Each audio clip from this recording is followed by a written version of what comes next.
Bonjour à tous, c'est Benoît. Et Karen. Donc aujourd'hui on va vous expliquer comment on fait pour s'habiller en kilt. C'est pas tout à fait la même technique que pour s'habiller en jeans. Alors pour ce faire, c'est moi qui explique et j'ai un mannequin à disposition. C'est moi le mannequin, c'est dur à croire, c'est moi le Mannequin. mannequin. Je suis donc le mannequin du jour. A tout de suite. À tout de suite. Cette vidéo aussi on va faire quoi? On va s'habiller, tiens. On va Non, s'habiller. tu vas t'habiller. Ah, Et moi je vais m'habiller expliquer. et tu vas expliquer. Donc faut savoir que c'est pas la première fois qu'on tourne la vidéo. Cette fois-ci, on va utiliser des trucages terribles, c'est-à-dire qu'il va y avoir un narrateur qui va expliquer la personne qui s'habille, parce que il s'avère qu'en fait, je suis absolument incapable de m'habiller et parler en même temps. C'est un mec et puis voilà. Donc, je vais plus rien dire dans quelques secondes, je crois. Donc, je ne dis plus rien d'ailleurs. Vas-y, cite les étapes et moi je développe. Mets-toi debout déjà. Ah, il n'a pas mis son kit.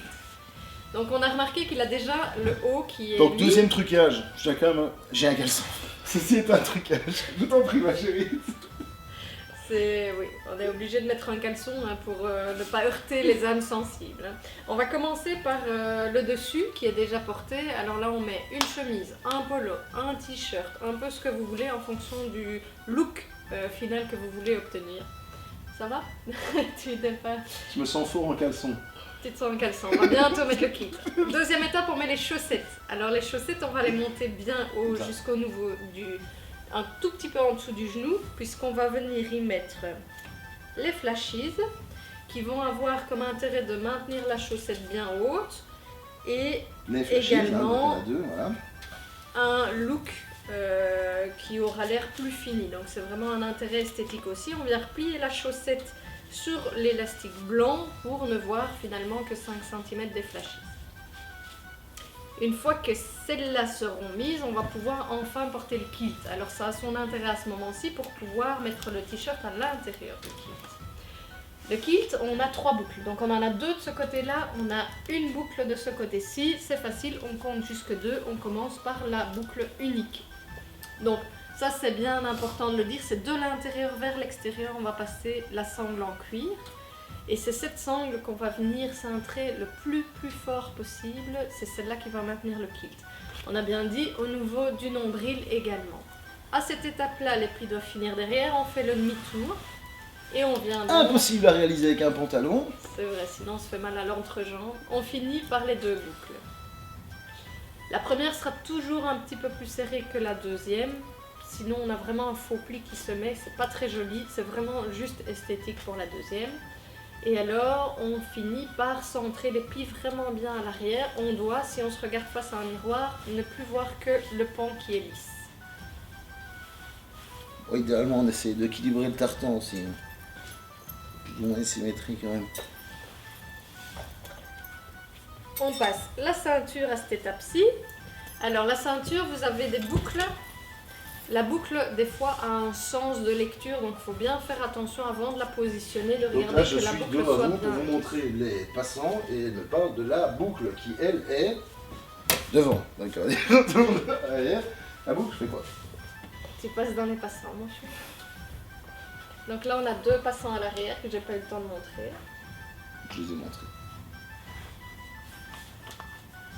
Il n'y en a que 2, il n'y en a pas à l'avant. C'est vraiment pour se déshabiller aussi, avoir plus facile de juste défaire la boucle ici à l'avant et le kilt va pouvoir se retirer plus facilement.